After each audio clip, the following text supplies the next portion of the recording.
back in my yellow shirt. Told y'all I was playing catch up today. I'm really proud of myself for getting these videos done because they're gonna be so important to me after this baby is here.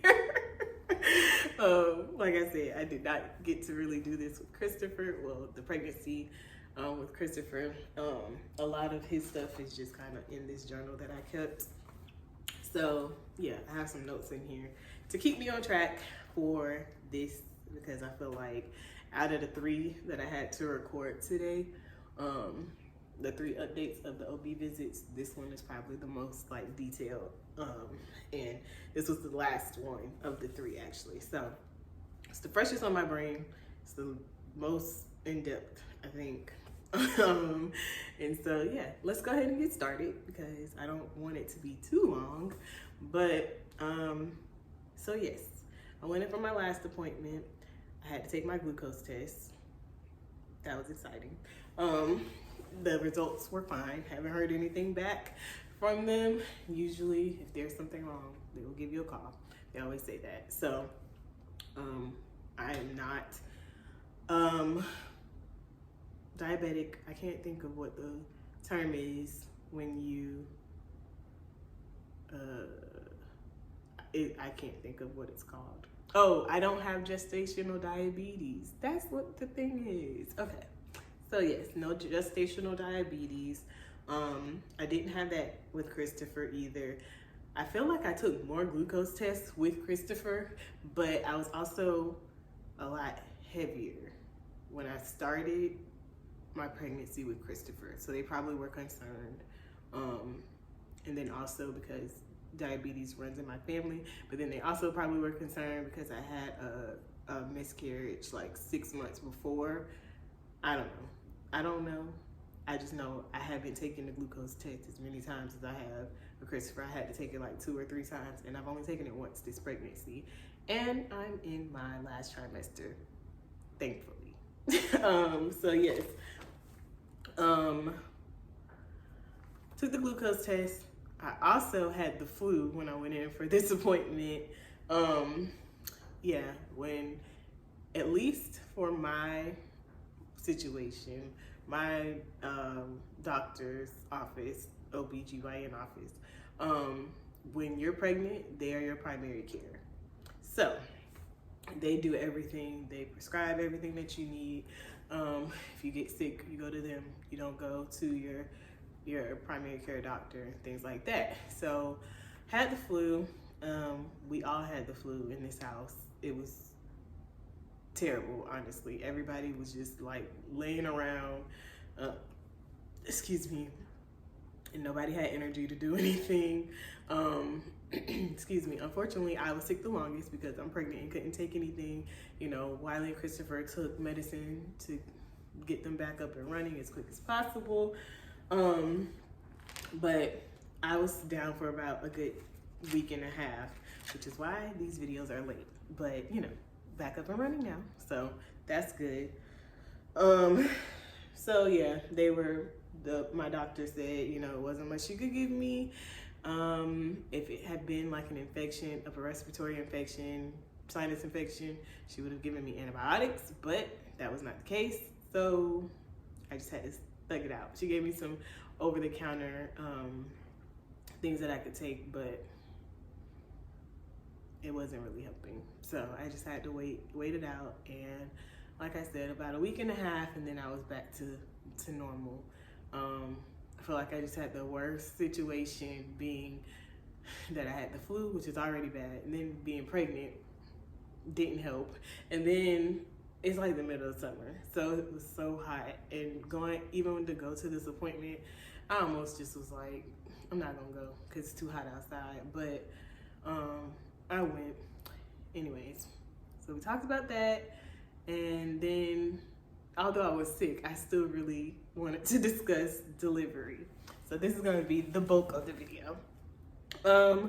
So if you don't know, I had an emergency C-section with my last delivery with Christopher. And that was because I had an infection. I developed this infection because my water had broken and I did not know. and I have been leaking slowly, very, very slowly for, I want to say maybe 3 or 4 weeks. But I was at the tail end of my pregnancy, first time getting that far along, didn't really know what was going on. I thought that I was just peeing on myself a little bit because it was very minimal every time it was happening. And I was just like, And so I would just keep extra pairs of underwear and stuff with me because I never knew when it was gonna happen. And, you know, like I said, I just thought pregnant women say they pee on themselves all the time. This is just me peeing a little bit and I'm having to serve my time and, you know, do my due diligence. But yes, that was not the case. So how we found out that that was what was happening was at a doctor's appointment. I was just like, hey, it's been like a month that I feel like I just keep peeing on myself uncontrollably. And she was like, okay. And then I don't remember exactly what happened, but she did an ultrasound and that's when she found out that my water had been broken. And I had been leaking out slowly because she was like, there's not a lot of fluid around the baby. That's probably what's been going on. So I don't know how it was a slow leak.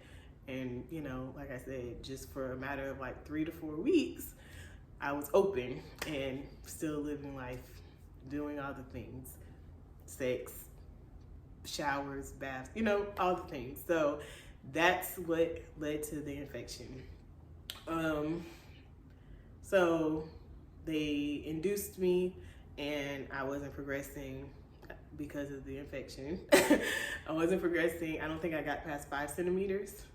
And that was over 36 hours.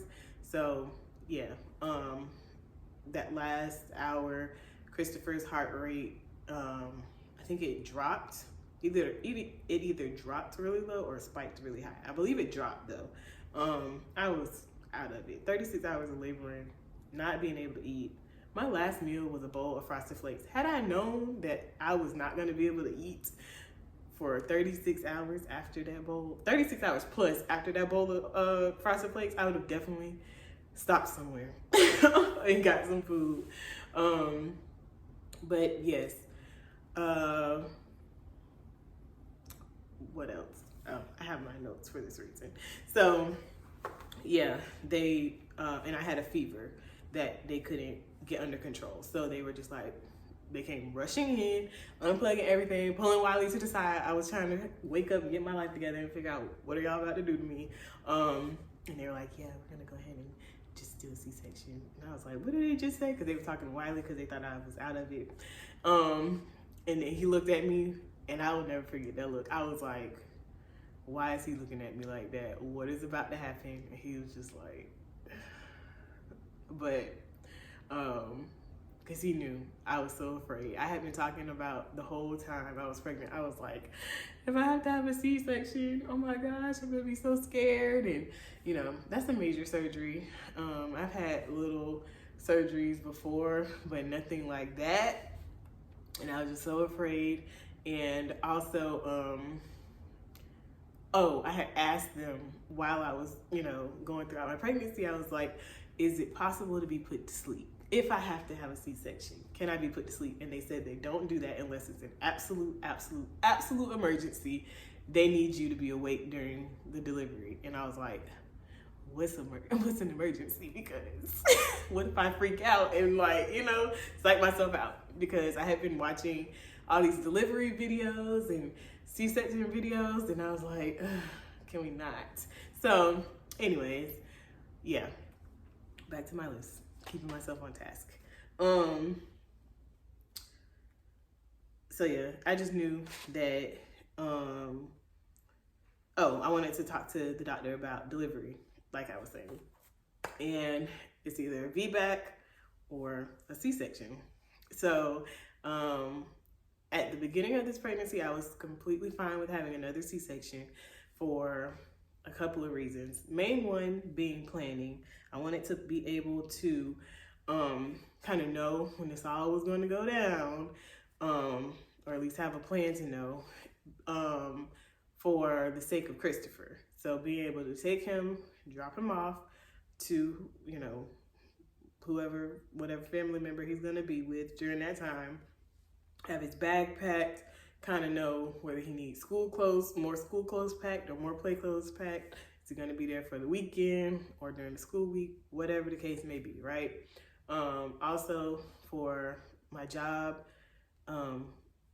it was like pregnancy, promotion, all happening around the same time. And so I was like, I kind of want them to be able to know when I would be out. For Wylie's job, let them know same thing.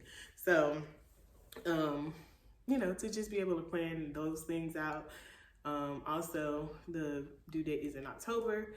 My mom's birthday is in October. Wylie and I got engaged in October. So I was like, oh, it'd be cool to, choose a date. Either if we want it on those days or if we wanted to have other days, we could just choose it and just point on the calendar, say that's when we're going to do this, and then keep it moving.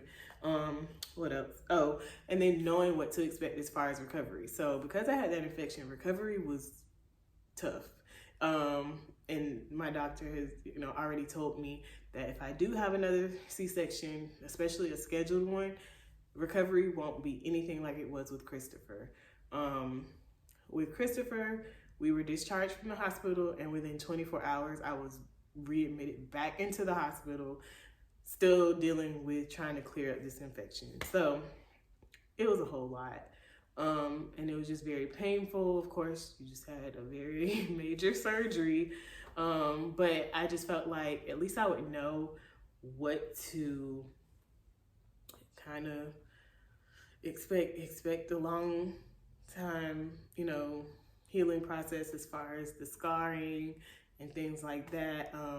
I would know I need a pillow to hold on my stomach if I need to cough or laugh, which Wylie was not was not letting it be an easy thing, because if you laugh, it hurts really bad. He always had jokes, and I was like, get away from me.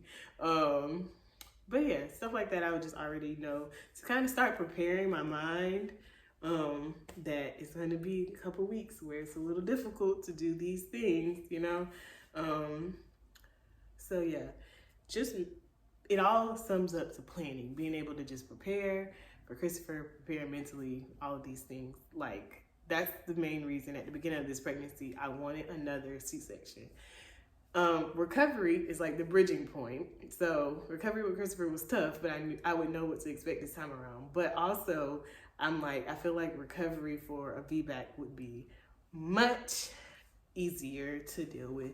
I'm not saying it's gonna be a cakewalk, but I know that it wouldn't be, an incision that we're having to care for, and, be very, I feel like I could still laugh with my husband if I have a VBAC. Granted, tearing does happen. They do not do episiotomies at the hospital that I'm delivering at. So, I don't know if that's a good thing or a bad thing, but at least, I feel like those stitches, I don't even want to think too much about them. I just feel like those stitches, just would be a lot.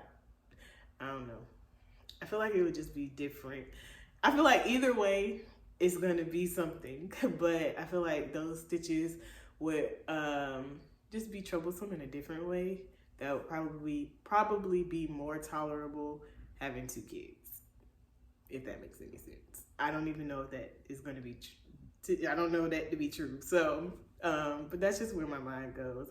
For like recovery, although still difficult, would be a lot easier if I have a VBAC. So yes, talked to my doctor about the VBAC. She told me her VBAC story. She, also, I skipped over this one point. So at this appointment, I had spoken to, let's just say after this appointment, because I'm about to confuse myself. So at this time, today, I've talked to and discussed delivery with 4 of the doctors. And I'm split down the middle right now because out of the 4 doctors I've discussed delivery with, 2 have said yes, that they would, feel comfortable with assisting me in a VBAC.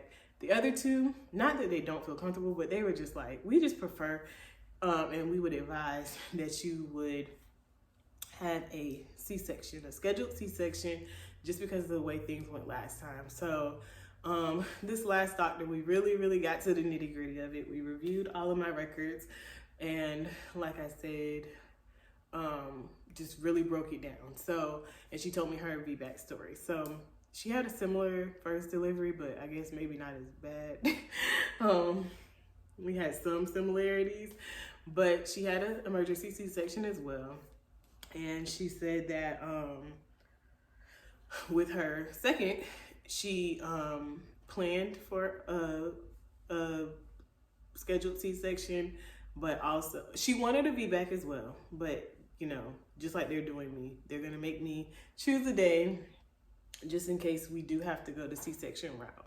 Of course, if you start laboring on your own, they're not gonna make you, you know, rush you into the OR or anything like that. But it is just kind of like, you just got to see what happens. But they do want you to plan a date so that they can have you on the books for surgery if necessary. So with her VBAC story, she had a cutoff date that she said that she was going to be done being pregnant by, which, you know, if you've had a baby, that at a certain point, you're just over it. I feel like I'm at that point now, but they're not going to do a C-section on me because it's too early. You know, she was like, you set your cutoff date for yourself, even if that date is your due date, which is the absolute last day that I can select my C-section for. I can have it be a week early, anytime between when I hit my 39th week to when I get to my due date, which is the, you know, end of the 39th week. I hope I'm explaining that correctly. I don't know. But anyways, so the absolute last day I can choose is my actual due date.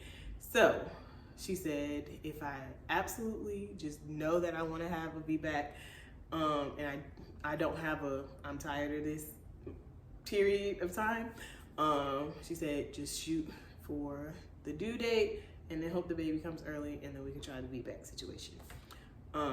She said that she also does not advise that if I have to be,